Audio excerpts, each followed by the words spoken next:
sa bawat tatlong Pilipino, isa ay tanga para bumoto ng mahigit sa 12 kandidato for senators? Yun ang ibig sabihin ng COMELEC eh. Sa datos na yan eh. 56 million ang valid votes cast. However, 16,801,212 ang overvoted.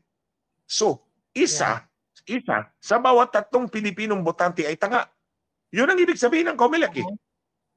Now, if however, tingnan mo yung numero, i-divide ninyo, kumuha ka ng calculator mga kababayan kung hindi kayo believe sa mathematics namin ni Ate Claire. 16,801,212 divided by 12 is exactly 1,400,101. Ibig sabihin, yung total number of overvotes is divisible by 12. Mali yan. Mali yan. Kasi kung divisible by 12, hindi overvote yan. Hindi dapat overvote yan kasi nga 12 is the maximum number of votes for senators. So kung ang total vote is 16,801,212 divided by 12 is exactly 1,400,101, ibig sabihin 1,400,101 ballots yan, valid lahat ng boto na yan. Kasi kung overvote, it should have been divisible by any number of 12 plus a fraction thereof. Gets ninyo? Kasi ang overvote is 13 magsimula. Hindi magsimula ang overvote ng 12. Kasi swak yan. Pasok pa yan. So pag nag-13 ka, overvote na yan. So dapat, the number is divisible by 13, 14, 15, 16, or any fraction thereof above 12. Kasi kung 12 exactly, swak lahat yan. Dapat binilang yan ng makina. Now imagine, 16,801,212 votes were not counted. Hala, George, lintik ka talaga. Ipaliwanag mo naman. Ano naman palusot mo, George? Sige. Ano na naman ipapalusot mo? So, at anong gagawin natin, Attorney Glenn, kay ano? Pananagutin talaga yan si George. Pananagutin talaga. Hindi ko pupugutan ng ulo yan ha kasi ayoko mapunta sa impyerno. Pinangaralan ng payat tayo ni John Lee. Sayang yung kamay, sayang yung kamay mo. Figuratively speaking, dapat papanagutin. Dapat makulong niya talaga yung lintik na hayop na yan. Dapat gorgorin yan sa COMELEC. Ulitin ko mga kababayan ha, the total number of votes na nilabel as overvote na hindi binilang ng makina is exactly divisible by 12. Ito pang worst mga kababayan, Ate Claire.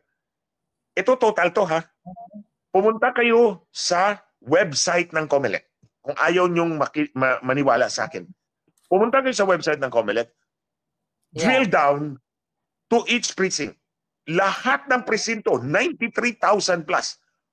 All overvotes for senator per precinct are divisible by 12. Hindi lang total. Hindi lang yung total. Bawat presinto, i-drill down nyo. Kasi total to eh. You drill down to each precinct. Kasi pinakita ko yan sa media eh. Nag-press conference kami ng United People's Initiative nung the other day. Sinabi ko sa media, sige kayo pumili. Dito tayo sa Mindanao, sa Luzon. O anong rehiyon? Anong probinsya? Anong munisipyo? Anong barangay? Anong presinto? 6 parameters yan. Pagdating sa senator, 240. Divide by 12, 20. Exactly divisible by 12. So kung divisible by 12, pasok yan sa total number of maximum votes for senators. Any number, if it's divisible by any number above 12, overvote yan. Kasi above 12 na. Above 12 na. Sumobra ka na. So dapat divisible yan by a number of 12 plus a fraction thereof. Kasi 13, 14, 15, 16, yun yung overvote. Any number less than 12, pasok yan sa balota. Hindi dapat overvote itong 16,801,212. Now, ito yun, Ate Claire. Anong palusot ni COMELEC? Unahan na natin to. Unahan natin itong hayop na election operator na to acting as chairman of COMELEC. Unahan na nga natin to. It's either this is a programming error or daya. It's either this is a programming error or daya to. Na sasabihin na naman ni George na ano yan, glitch. Glitch na naman. Suntuking data sa mukha. Puro glitch na naman. Na Yeah. Glitch na naman. Puro na lang glitch. Lahat ng may explain, glitch. Ayan mga kababayan.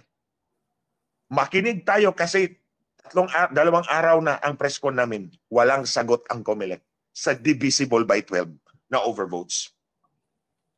Wala. Ayaw nga nilang sagutin tayo, di ba?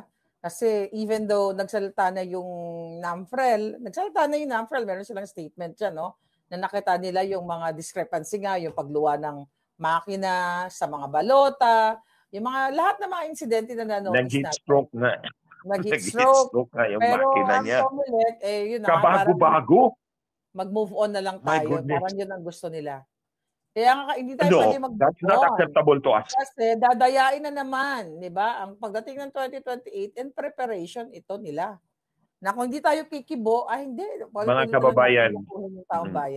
kababayan, itong 2025 elections, dry run to sa 2028. That's true. Kung palulusunin natin to, ngayon, ito na naman ang gagawin nila sa 2028. Hindi na tayo makakawala sa kanilang, kumbaga, tayo na ang modern slaves of Egypt. Kailangan natin ng Moses para makawala tayo. Kailangan natin ng Diyos. Kung gusto niyo, magiging slave tayo para na tayong mga alipin sa Ehipto. Kung papayagan natin tong mga hinayupak na to.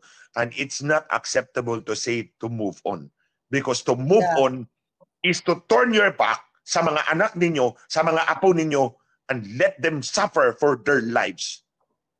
For whatever misfortune will fall on them because we moved on today.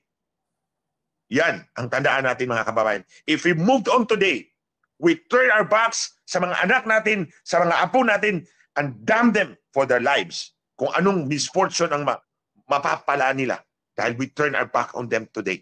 Our backs on them today. Yeah. Kaya nga, kumukulo talaga ang dugo po niyang operator na George Garcia na yan. Kaya tinalaga talaga ni Marcos yan dahil ito ang binalak nilang gawin sa atin. Attorney Glenn, natanong ko ba ito sa'yo? Yes. Hindi ba sa'yo questionable na biglang pumasok itong si Kiko at saka si Bam? I'm not surprised.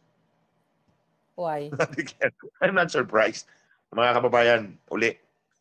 Siguro tinalaga talaga ako ng Diyos ng 15 years na to. Napunta kay Marcos, napunta kung saan para may sagot ako palagi sa mga tanong ninyo. Yeah. Nung sumipa si Bam Aquino as number 2, hindi na ako nagtaka. Unang-una, mandaraya si George Garcia. Pangalawa, sabi ko sa inyo, si Lisa Marcos ang magbibilang ng boto. Di ba? Kaya nga hindi ako tumakbo eh. Maraming nagtanong sa akin, ba't hindi ka tumakbo? Gusto ko nga sampalin yung bruha na yan, wakwak na yan. Kung siya ang magbibilang ng boto, ako ang unang sasampalin niya. Tatalunin niya ako. Ayokong ganon. So, nung lumabas si Bam Aquino, ang pumasok sa isipan ko, yung isang dinner namin one time sa bahay nila sa Nara Street sa Forbes Park. Kaya nga sabi ko sa inyo, tinalaga talaga ako ng Diyos along this way para may at sagot talaga ako sa inyo. Ako din, lagi ako may sagot. Din.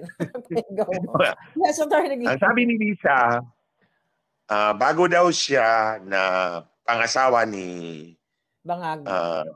Ni Mr. Bangag, dilawan din siya. Dilawan daw siya. Dilawan naman talaga siya. Dilawan talaga. I mean, this is a voluntary admission, natin clear, mga kababayan, spontaneous. Therefore, it's true. Kasi spontaneous niyang sinabi eh. Sabi niya, bago kami nag-meet, dilawan naman talaga ako.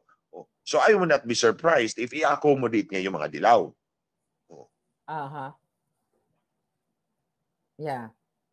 So yun ang sagot ko dyan, Ate Claire. I remember, parang yung nanay niya nagtrabaho yata sa mga Aquinos. Yeah, nagtrabaho. Actually, parang paghihiganti nga yung ginagawa ni Lisa Canase. Nagtrabaho sa mga Aquino at mayordoma. Yun ang nakarating sa akin. Mayordoma. So, siguro, accommodation na lang din niya. Siguro si Lisa Tanas, nakita niya yung bonggang buhay ng mga Aquino noong time na yon, nainggit siya. Nainggit siya kaya ngayon, No, nagnanakaw ang barwa. ano, Ate Claire, it Nagnanakaw served na as her nagnanakaw. motivation. Mm. Na-motivated siya. O Yeah. na-motivated siya sa kanyang greed. Yes. Mm. So, sa tanong ko sa'yo na hindi ka ba nagulat sa result nito ni Kiko No, Matching at saka, hin- mga kababayan hindi. natin hindi makapaniwala. 'Di ba? Hindi talaga sila Maniwala na makapaniwala. kayo. Mga boss, maniwala na po kayo kasi sinabi ni Lisa na dilawan siya. So, i-accommodate talaga yung mga dilawan. In fact, ang mga dilawan nanalo din sa House of Representatives kasi gusto niyang tugisin si Inday Sara. Para, Oh. yeah. Yun lang naman yun eh. Ang gusto kasi niya, makontrol ang buong Pilipinas. Na tulad ng pag-aari niya tayo at tayong lahat ay alipin ng bruhang wakwak na yan. Now, Attorney Glenn, napatunayan natin na talagang although alam natin na talagang initiative ni Bangag, ng gobyerno Bangag, nila Tambaloslos, na kausapin yung mga kongresista na yan, pilitin, kumbaga forcibly to sign that impeachment kay Inday Sara, kapalit. Sinabi ni Inday Sara yan, kapalit ng 1.5 million cash, 6 million ayuda, and other prices. So, bilang ikaw, bilang isang abogado, kung narinig mo mismo, galing sa kanilang campaign manager, sa kampo nila, ang pag-amin na intentionally, di ba, binayaran nila sa ngalan ng kaban ng bayan ang mga kongresista para pumirma sa pag-impeach kay Inday Sara. Ano ba gagawin natin dito, Attorney Glenn? Bilang isang abogado, Bloodbath! paano natin panagot? Bribe, yeah. Ate Claire, ang sagot yan, bloodbath. Tama yung sinabi ni Inday Sara. Mag-trial tayo kasi I want to see a bloodbath. Ay baka doon niya gugurgurin yung mga binayaran. Gorgorin niya Because, sa ebidensya. True. kasi kung ako yung abogado ni Inday Sara at may ebidensya talaga, ilalatan ko yan. Kaya ako inimbes dahil binayaran kayo. Tapos, bigla kasi I don't know kung naalala mo yon na may statement si Inday na may video siya. Hanapin ko nga yun. Baka inaantay niya talagang itong hearing na yan para i-present niya. Napaparinig ko lang to I think, ito. Saan ba to sinabi ni Inday? Ito. Ito. Sino ba sa tingin mo ang talagang nasa likod nitong... Narinig mo? Iisa lang ang handler ni Risa Ontiveros, isa ni Trillanes, at ni Franz Castro. Although si Franz, parang I think she's serving two masters. Hindi siya dinagtuon sa isa. Dito lang siya sa isa. Isa lang ang handler nilang tatlo. Hindi pa kasi lumalabas dito sa hearing yung pangalan niya. So, pag merong nagsalita siya about sa kanya, sasagutin ko kung sino. So may na-expect kayo, ma'am, na information against sa'yo doon sa good government na hearing? Hindi about sa akin, about sa kanya. Tapos sabi nila, ako daw yung hindi mo magkatiwalaan. Hindi nga lumalabas yung video. Wala nga nakakaalam ng video. Ako lang. Hey, narinig mo? May sinasabi si Inday Sara. Parang malabo ba? Para may sinasabi si Inday dati pa yon yung about ni kila Franz Castro, yung mga nagtutulig sa kanya sa Congress. Oo, sila Trillanes. May sinasabi kasi si Inday na video. Sabi niya siya lang daw ang may hawak noon. Naalala mo yan? Medyo short lang kasi yung clip na yon. Pero hanggang ngayon, yun nga, ako naman, ang understanding ko, yung video na yan, kasi based sa pag-uusap natin ngayon, baka nga yung paghamon ni Inday sa kanila na sige na, excited nga siya, di ba? Na gusto niyang ituloy yung impeachment. Baka doon niya i-present yung mga video, whatever video, kung ano man yon. I don't think si Inday Sara I don't think the vice president is bluffing. Yeah. I really don't think that she's bluffing. When she said she wants a bloodbath, she intends it to be a bloodbath. That's true. Kung totoo yun, kung may ebidensya talaga na binayaran yung mga congressman, ilatag mo yan dyan. At kung may totoo, may video talaga na si Marcos na talaga, wala nang pagdududa na nagsisinghot, ilatag mo yan dyan. And that would really be a bloodbath. Baka ilatag sa impeachment yung, kasi hindi lang daw isang video na sumisingot siya Baka kaya malakas talaga ang loob na paghamon ni Inday Sara. Ate Claire, tulad na ng sinabi ko siya privately, di ba? When I was there I've been there 3 times with you over the past 2 years. palagi ko itong sinasabi even sa my closest friends, matagal na si Marcos na ganyan. So kampante na siya sa circle niya na gumawa ng ganyan, Yeah. pagsisinghot. So with being oblivious na to whatever the others are doing. So along the way, may naka-video niyan. So kaya sabi ko, yung video is not one version. Maraming version yan. Maraming version yan. Hindi pa nga lang lumabas. Because Marcos have been doing it for a long time. O, matagal na niyang bisyo yan eh. So marami na rin naka-picture sa kanya or naka-video sa kanya. So hindi isang version. Hindi lang yung version mo. Yeah, baka ilabas sa Senate yung version ni Inday. But hindi yun. Bloodbath yun. Oh, bloodbath yun. Yeah, kaya huwag tayong tumigil, mga kababayan. Hindi tayo titigil. Walang mag-move on sa pamilyang ito. Walang mag-move on. Mga kababayan, sorry ha if I sounded agitated kanina because I really cannot imagine that we will just turn our backs sa ating mga anak, sa ating mga apo who are dependent on us. Kaya nga palagi ko sinasabi pag uwi ninyo sa bahay, tingnan nyo, titigan nyo yung mga anak ninyo at mga apo ninyo who will fight for their future. They cannot speak today. They cannot vote today. Sino ang who will fight for their future? Si ate, si kuya, si nanay, si tatay, si lolo, si lola. Tayo yun. Tayo yun. Good enough. Nandyan si Ate Claire, I'm here. Nandyan ang United People's Initiative.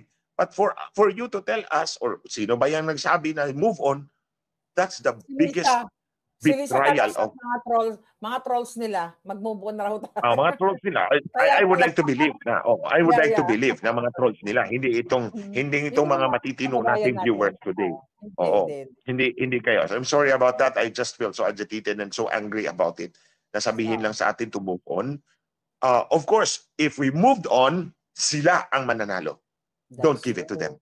Don't hand it to them in a silver platter. Yung bruha na wakwak na yan, naku, kung nasa harap ko lang talaga, ulitin ko, sinampal ko na, kaliwat kanan 1,000 times. Makaganti man lang tayo sa kanyang paglapastangan sa Pilipino. Pipitikin ko yung butod niya. Lisa, yung butod mo, papitikin ko yung bruha ka. Walang niya yung bruha na yan. Yeah.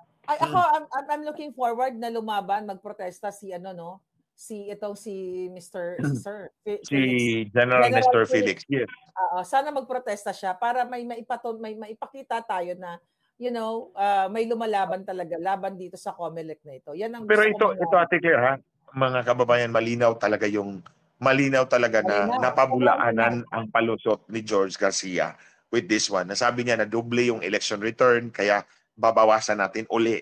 In this case, yung isa lang ang nabawasan, yung isa nadagdagan. Hindi totoo na nagdoble yung election return. Kasi ang election return, mga kababayan, pareho yan, addition. Di ba?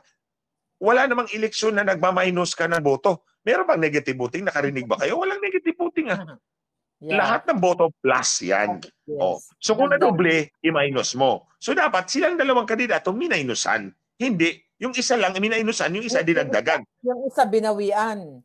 Yung isa binawian, yung isa binigyan. Mali yan. Malinaw yan na sinungaling ang lintik na operator ng eleksyon na si George Garcia. Hindi ko tatawag yung chairman yan. Operator yan. Yeah. Operator, sinungaling So recently, di ba nanawagan si Pastor Quiboloy doon sa manual voting? Hindi sila pumayag, di ba, Attorney Glenn? Hindi papayag si election operator, mga kababayan. O linawin natin mga kababayan na pag sinabi kong election operator, si George Garcia yan. Hindi ko tatawaging chairman yan. For as long as makikita yung kanyang kasinungalingan, ito sinungaling ito Tingnan nyo, ano na namang ipapalusot niya dyan sa overvotes divisible by 12. Exactly divisible by 12. The maximum number of allowable votes. Allowable votes nga ang maximum of 12 So dapat binilang yung 16,801,212 votes. Hindi overvoted. Na hindi binilang. That adds another reason na dapat bilangin natin yung mga balota because yung mga kababayan, the best evidence is the ballots. So buksan natin yung balot. Sabi ni Truth Tuber, bakit hindi ba pwedeng kasuhan yan si George Garcia? Ay maghahanda ako, kakasuhan ko talaga. I-impeach talaga natin yan. Whether lulusot o hindi, at least we tried. Nag-try tayo. Yeah. At Attorney Glenn, meron pa ba tayong pasabog na patungkol dito sa Dayan na na-notice mo? Um, Aside from that, Ate Claire, as definitely, soon as we discover it, alam mo naman kung sinong lalapitan ko, ikaw lang naman yeah, eh. yeah. But So, ako mga ako kababayan, talagang, yeah, go ahead, Attorney oo. Glenn. Sige, Ate Claire, ikaw muna. No, ako talagang ang gusto kong mangyari, sabi ko nga, kung meron lang akong capacity, lahat ng mga sa tingin lang dinaya, mag-electoral protest ako. Ponduhan ko kayong lahat, pero wala akong capacity. So hanggang panawagan lang ako dito na, ilaban natin na mabilang yung boto. Kasi sobrang pandaraya, Ito, harap-harapan. Ate Claire, i-demand talaga natin na bilangin Yeah. ang mga balota uli. Bilangin natin na mano-mano kasi hindi na kapanipaniwala yung eleksyon na to. Nagdagdag ng 5 million, nagbawas ng 5 million, yung pala, hindi naman pala totoo ang palusot ng COMELEC. Ito naman, nag-nullify ng 16,801,212 votes for senators. Yun naman pala, hindi justified yung pag-nullify kasi swak doon sa 12. Attorney Glenn, sinabi na rin yan ng mga abogado katulad ni Attorney Torion, no? Na nasa batas daw ang pag-demand ng taong bayan sa manual vote. Nabasa ko nga, Manual meron. counting. Oh, Diba? meron sa Republic Manual. Act 9369. Oh. Oo, manual counting.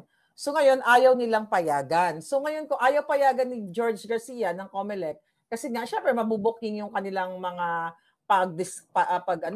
mga anomalya.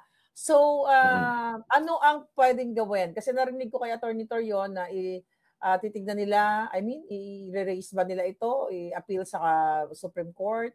Ano yung legal remedy dito? Kung ayaw pumayag ni George Garcia na bilangin na mano-mano dahil nga may mga nagrereklamo na talagang may dayaan. Hindi lang nagrereklamo basta-basta. May mga supporting documents.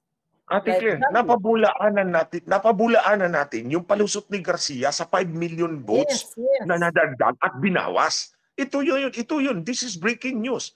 Big explosion to. Pasabog to. Ano to? Nuclear bomb to. Diyan sa COMELEC. Plus yung 12 million na 16 million na hindi dapat na overvote kasi divisible by 12 lahat. Oh. Yeah. I'm not sure kung ano yung legal remedy ni Attorney Torion. Pwede siyang tumakbo doon sa ang una diyan, mag-demand muna sa COMELEC ng manual count ng manual recount ng balot. Ayaw pumayag ng COMELEC.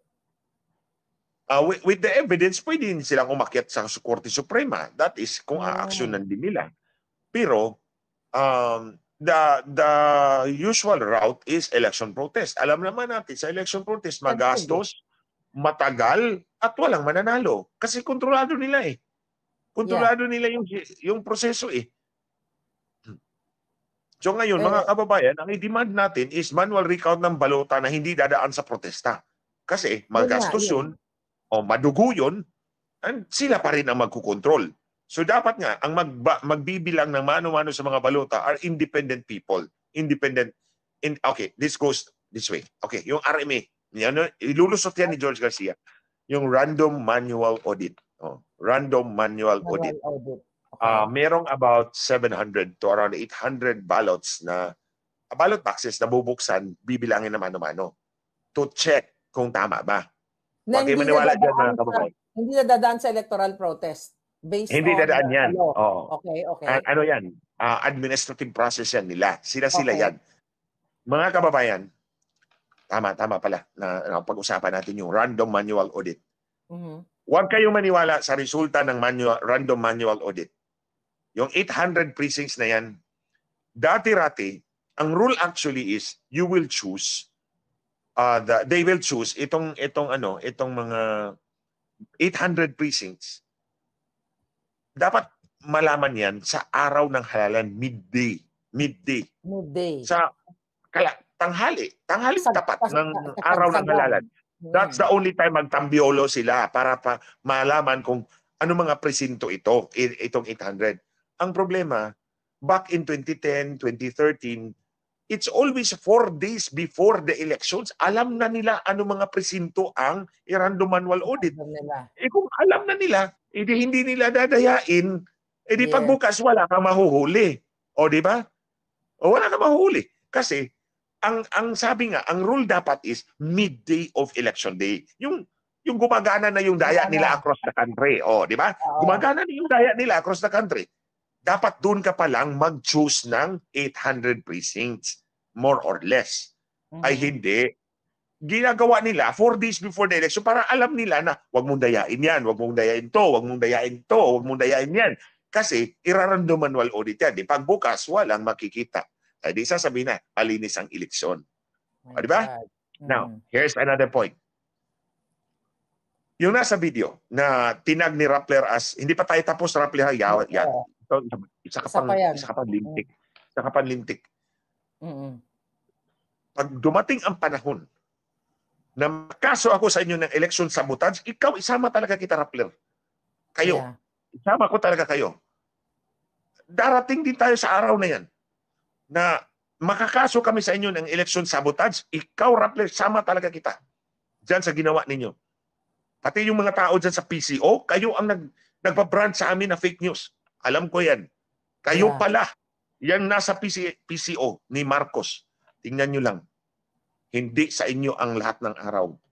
That's true. Now, kung makita ninyo yung video na pinalabas ko 1 hour and 47 minutes, na takot si Comelec. Hindi ako kakasuhan kasi alam naman nila may hawak ako sa kanila. Mhm. Yung 2013, di ba may linya na lumalabas? Yung digital line? Na Mhm. kapag kahit hindi mo binoto, basta nadaganan ng linya, Yeah. iboboto ng makina. O, Yes. ito, ang tanong ko, na-discover ba yan ng Marando Manual Audit? Hindi. O, yan ang patunay na walang kwenta ang Random Manual Audit. Na hindi na-discover nila. Random na nga ha, hindi nyo pa na-discover na mayroon palang tumatagos na linya doon sa ballot image at binoboto ng makina automatiko kahit hindi binoto ng botante. O, na-discover ba ng RMA? Hindi. Ito, kay Congressman Villafuerte, yung 99 smoking guns, ang election return, hindi tugma sa balota na nandoon sa ballot box. Na-discover ba ng RMA sa 2019? Hindi rin. O, ibig sabihin mga kababayan, hindi epektibo ang random manual audit. And this is the one for the last. Huwag kayong maniwala sa RMA. Alam nyo bakit? Self-audit yan mga kababayan. Self-audit. Si Comelec lang ang nag-audit-audit ng sarili niya. Tandaan nyo, pag nangungutang kayo sa bangko, ito example ha, pag nangungutang kayo sa bangko, sa mga negosyante, you are required to submit financial statements. Di ba? Financial Yes. statements. And it has to be audited by an external auditor, an independent auditor. Mhm. Ito kayon, tulad lang ito kay Comelec. Si Comelec ang borrower. Ang election result, ang kanyang financial statements. Isusumitin niya sa atin, tayo ang bangko. Ang nag-audit, siya lang. Tatanggapin ba natin? Hindi. No. O, di ba? O, ang financial statement ng borrower ay hindi tatanggapin ng bangko unless it is independently audited. Tulad din ito, ang Comelec, ang borrower, ang resulta ng eleksyon, ang financial statements. Tayo ang bangko. Tatanggapin ba natin ang financial statement niya na hindi na-audit ng independent body na siya lang ang nag-audit? Hindi, syempre.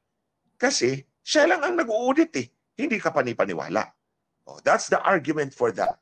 Na hindi natin dapat paniwalaan anuman ang resulta ng RMA dahil yung financial statement niya na yan, siya lang ang nag-audit. Hindi katanggap-tanggap sa bangko. Kahit saang institusyon, mag-submit ka, financial institution, mag-submit ka ng financial statement na ikaw lang ang nag-audit. Hindi ka tatanggapin. Hindi ka pa uutangin.